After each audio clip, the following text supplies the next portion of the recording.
Welcome everyone to the series premiere. I can't even believe I'm saying that. The series premiere of When I Knew, presented by WISP. I'm Samantha. I'm Addriana. And we I'm have, Dana. I can't even, Dana, thank you so much for agreeing to come on to this project with us and give us all of your valuable creative input, your time, your thoughts. We can't even believe it. And to think it all started with me sliding into your DMs.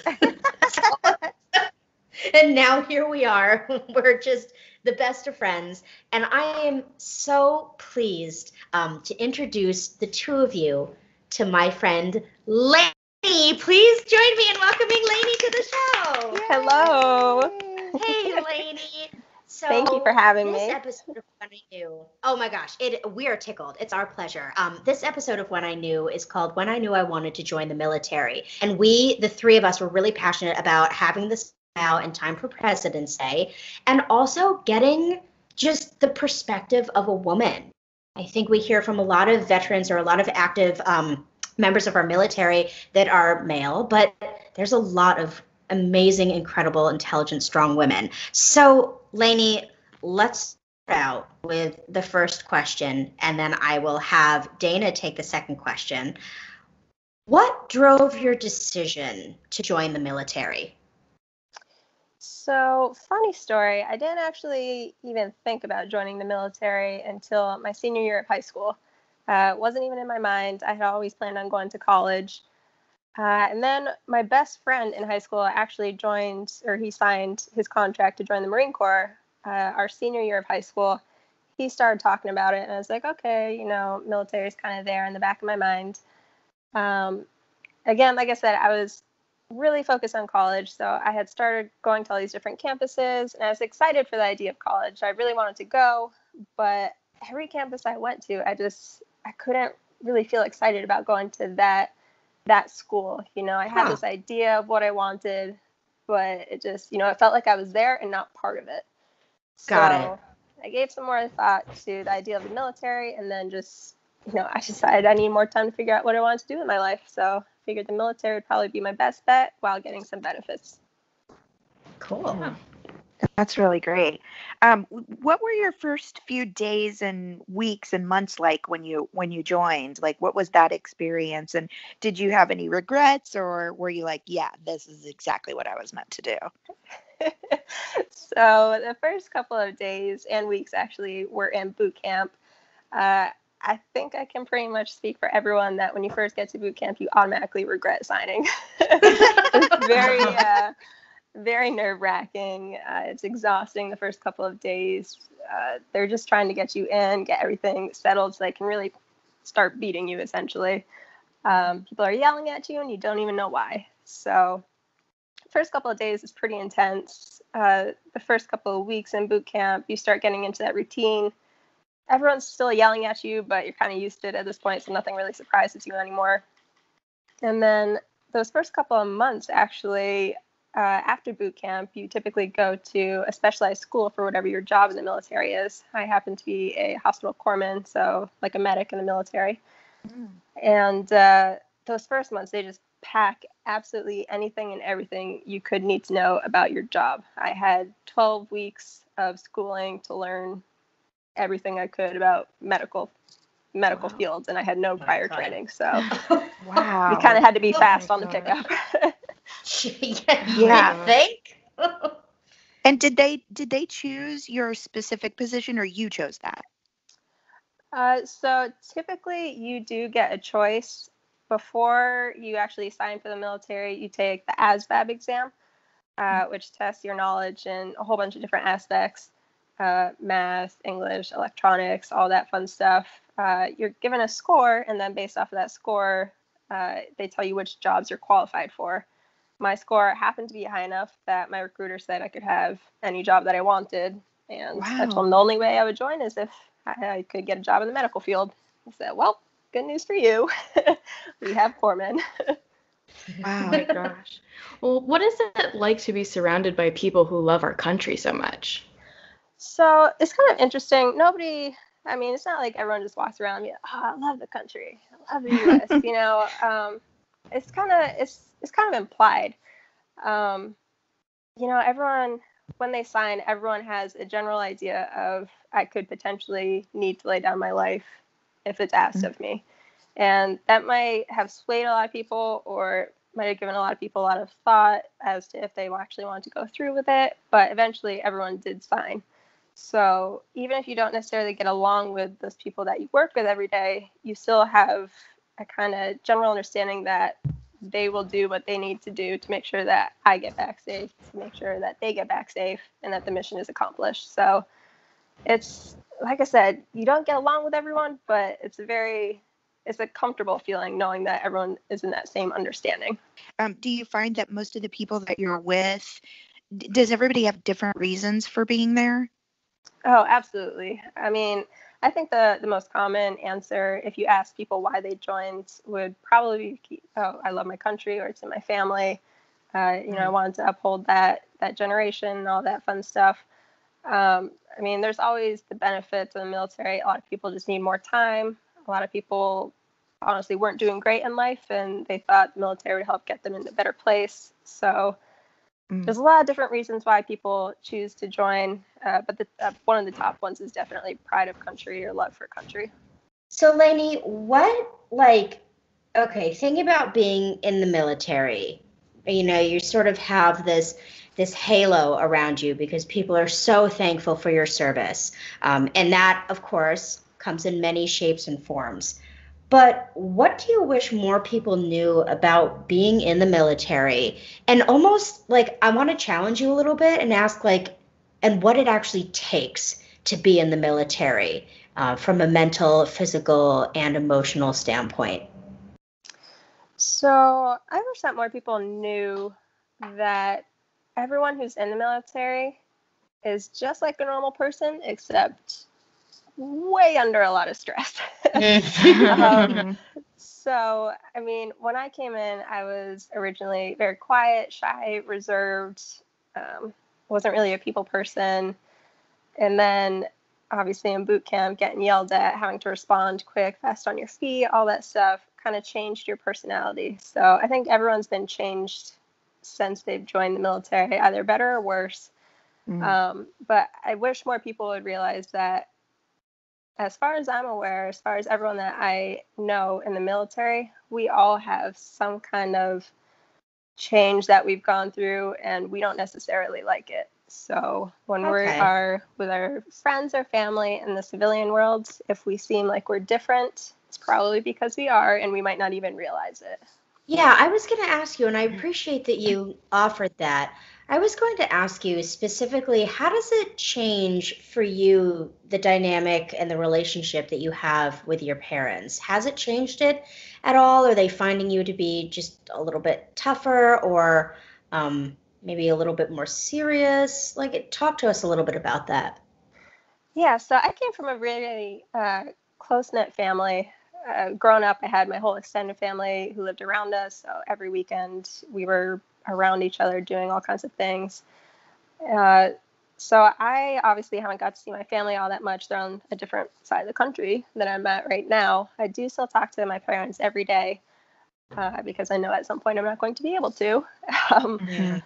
But I have, like I mentioned, when we go home to friends or family, we change, and we don't realize it until something happens. So I can actually give you an example. One time I went home for Christmas, and what I would call friendly banter back and forth between family, whether it's a political debate or just nitpicking at each other, all that stuff, I used to participate in. Used to have no issue, used to laugh, joke about it. But this Christmas, I don't know. Like I said, I didn't even realize I had changed, but that back and forth was going on, and I snapped and I said, well, you all just shut the fuck up. And they all just looked at me, and I said, I am so sorry. I don't even know what happened. But I've noticed that my patience is way lower than what it used to be, just because in the military it's a culture. Somebody talks and you react. And if there's any hesitation, you learn not to hesitate, because it could eventually get you killed or get somebody else hurt or jeopardize mission, equipment, anything. to add on to that before we move on to the next question, do you guys have, this might be, obviously I wasn't in the military. My dad was. He doesn't really talk about it. He was in Vietnam. And my grandfather was in World War II, and he never talked about it. Now, when you're in the military, is there any kind of, this might sound dumb, but like, do you have any therapy or counseling that helps you adjust to these changes in your personality? Yeah, so being in the military, we have a lot of great resources. One of the benefits of the military that a lot of people join for is free healthcare. So anytime you feel like you need to see a counselor, a therapist, you want to talk to a civilian off the record, you have that access. So that's really great. Pretty much any resource that you could look for or need is there for you. You just have to ask for it, basically. Right. And do you find that people do reach out, or is that frowned upon, like, socially? I kind of see it both ways, actually. It's funny, a lot of the higher ranking members of the military that I work with are kind of more the frowned upon, don't go to, say, mental health or things like that, because there's still a taboo with it. Right. But as far as the junior, the younger members, they do definitely ask for help, I would say more often, just because they try to get that help in the beginning when they first think that they might need it. Yeah, that could be like a generational thing too, huh? I think like the younger generations are more open to seeking out help like that, and maybe the higher officers, that wasn't the culture they lived in, so it's different for them. Yeah, definitely. I think that's totally true. Wow. I wanted to know, how much downtime do you guys usually have out there, and what do you do on your spare time? So downtime is very much dependent on what's going on. So most of the time, at least for me, I work from 6:30 until 4:30. And then I go home, and I say home, I live in the barracks, so I can pretty much do whatever I want after that. I can leave base, come back, whatever I want to do. That's as long as it's not illegal, obviously. But a lot of times we have different field operations or things going on, so we might be out in the field for anywhere from a couple of days to a month at a time. And in that case, it might seem like there's downtime, but there's always something happening. And being medical, we always have to be prepared. Can't really get involved in too much of our own stuff because anything could come in at any time. Wow, that feels stressful for me just hearing you talk about it. Yeah. Just a little bit. I feel like this kind of goes into our next question a little bit. We were talking about, families and how it changes the dynamic and the way that you kind of interact with them formally and informally. I'm wondering, because I'm not in the military, and I don't have any immediate family members that were or are, but I love this country. As someone who was adopted from Thailand, the United States of America was the second place to kind of give me a home and really open its doors to me. And it's because I'm a citizen of the United States that I'm able to thrive and live this really wonderful, healthy, and happy life. Something that I struggle with, and my dad and my mom struggle with this as well. Like, my dad's favorite holiday is the 4th of July. He loves it so much that he started a parade in my hometown just for the 4th of July. It was also probably so he could drive his tractor through the parade and be like the grand marshal. But I mean, I have always been raised, we celebrate every single holiday, but something that we've always struggled with is how to really show and express our gratitude. We don't want to be like fangirls about it. But aside from, we have a bunting on the front of our house. We have a flag at the end of our driveway. We have a giant flagpole in the backyard. I mean, we go all out, but But like I said, we don't really have any direct connections to men and women that are in the military services. So what can civilians like us that don't have a connection to you guys, like, is there something that we can do? Is there something that we can say? Is there an organization that we could get involved with? How can we show you how grateful we are for your bravery and your dedication to the career that you've chosen? Well, first off, thank you for being so patriotic. You're welcome. Honestly, most of the time we get the typical thank you for our service if people notice that we're in the military. And that's always great to hear because obviously not everyone has that same standpoint. We have people who will also turn around and would rather spit on us, just say shame on us, we're going to hell because we kill babies. You know, kind of anti-war, anti-military folks. Mm-hmm. And so I would say, honestly, we don't expect any kind of gratitude. Nobody signed up for it. It's great to hear. But I would either say just try to have some sort of simple conversation with that person if you have the time. Just, hey, how's your day going? What are your things that you're up to right now? Just to show that you show interest in that person's life. And if you are, against the military or anti-war, then don't be a dick. Just don't say anything. Yeah. Don't, wish a miserable life on somebody. Just be like, you know what, have a good day. You can go ahead and say, I disagree with what you're doing, but it's our career choice. So don't bash us for that. Yeah. Yes. It's interesting. I find myself like often I travel because I'm on, the West Coast and my family's in the middle of the country. And so whenever I see military people flying, I get very nervous because in my daily life, I've taught improv and things like that. So I'm a cheerleader. So I always want to approach and go, I just want to thank you so much for your service. And then I'm like, maybe they're in their time off and they don't want somebody bugging them. So do you think that, do you appreciate it when strangers approach you and say thank you, like in an airport or anything like that? Yeah, no one really, I don't think anyone gets upset for hearing thank you for what you're doing. Mm-hmm. I know I certainly have. And if somebody's taken the time out of their day to tell me that they appreciate what I'm doing, I'm certainly going to thank them for that. So there might be somebody, if maybe they're trying to keep a low profile for a specific reason. Mm-hmm. Because, the risk of, like I said, the anti-war, anti-military people posed to us, mm-hmm. is out there. But honestly, I wouldn't say anyone would be mad for you thanking us for doing our job. Cool. I guess that also kind of leads me to the next question of, I wanted to know what is being involved? What do you think is the hardest thing about being in the military, just in general, and then specifically as a woman? Okay, so if you were to ask everybody in the military this question, you would definitely get a different answer. There's so much that is in the military incorporated with it that there's always going to be something that's different for everyone that they find difficult. So I really have two, and one I already touched on earlier was how the military changes you, and you don't even realize it, and it's hard to change back.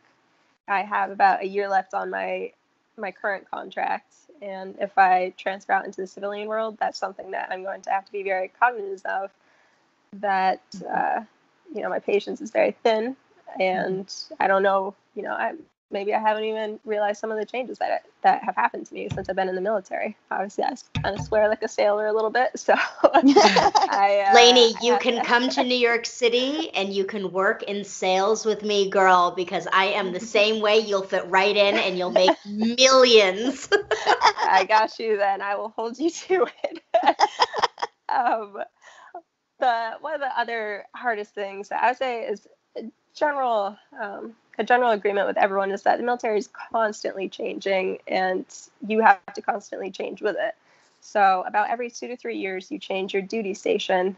So you might be going from working in admin with medical records, in my case, to working in a family medical clinic where you see patients in sick call and people who have injuries. Wow. So although we get that initial training in those first 12 weeks that I mentioned earlier, you completely have to relearn the job that you are now in. And you have to completely remake the relationships with the people that you're now working with versus the ones that you had before. Wow. And then as far as being a woman, honestly, there's always, well, at least in my point of view, there's always going to be some kind of sexism, or she's a woman, so she can't do that as well, or that kind of aspect. Honestly, there is not as much of that in the military, at least where I am, than I would have thought.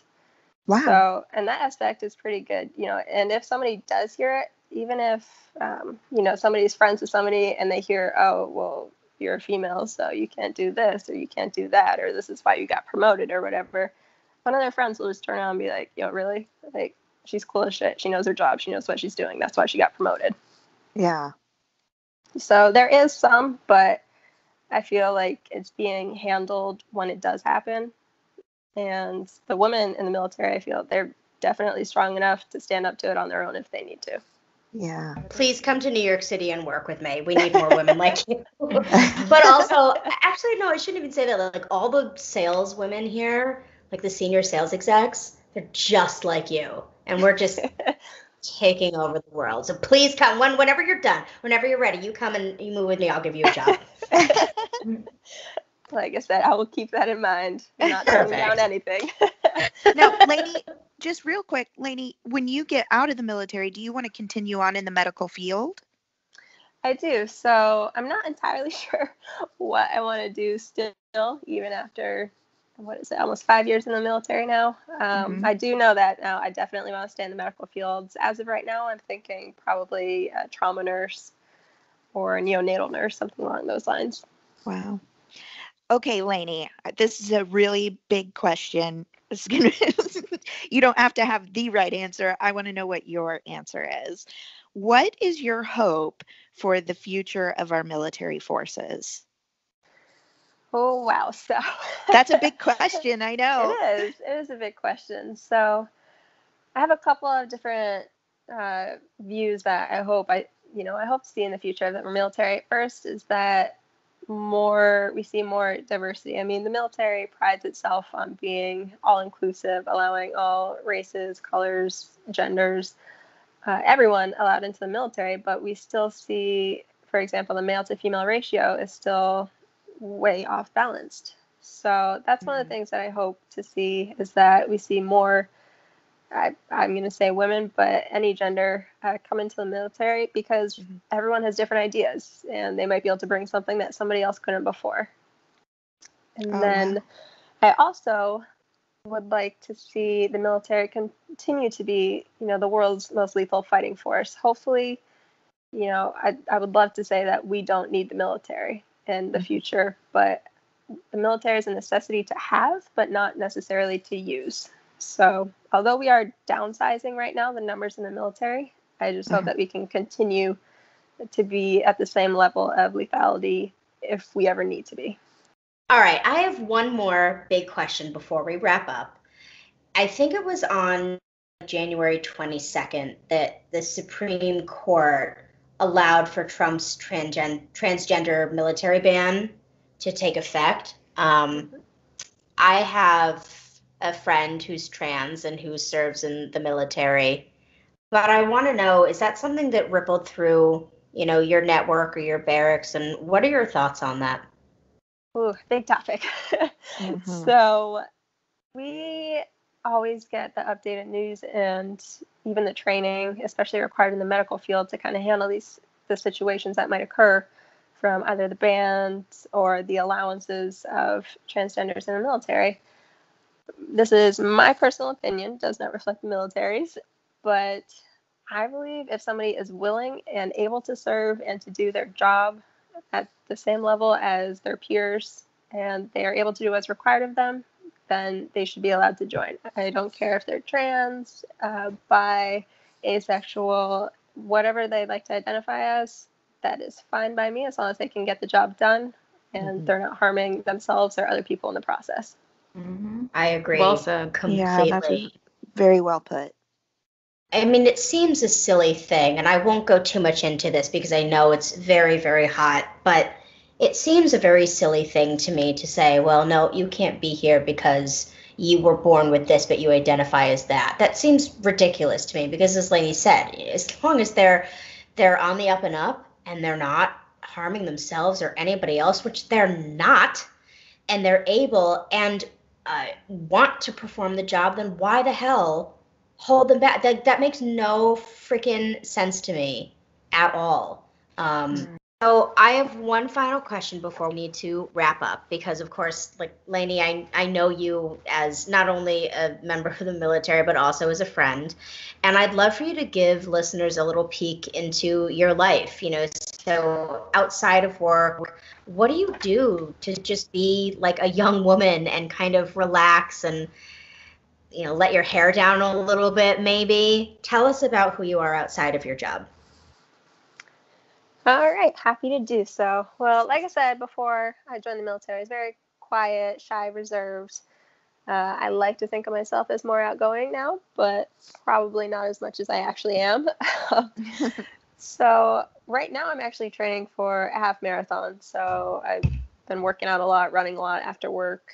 But when I'm not doing that, I do the area that I'm currently stationed at. There's so much to do and see. I'm on the West Coast. So I'm just taking the time to explore. I've been out here for 2 years now, and I find something new every weekend that I can go and explore and look at. And, if I can do it without spending money, that's even better. Well, Lainey, thank you very much for joining us today, and thank you for your service and for everything in between. I'm just so proud to have you as a friend, and we could not be more proud to have you as the person who is officially kicking off our series of When I Knew. So thank you for that. Yeah, well, thank Lainey, you so much. I just wanted, this is Dana again. I just want to thank you too, for your service to our country. I was not built with the ability to do something like that, and I know it, and I really respect and appreciate you and all the people and families in our military. So thank you so much. Well, thank you so much for the support.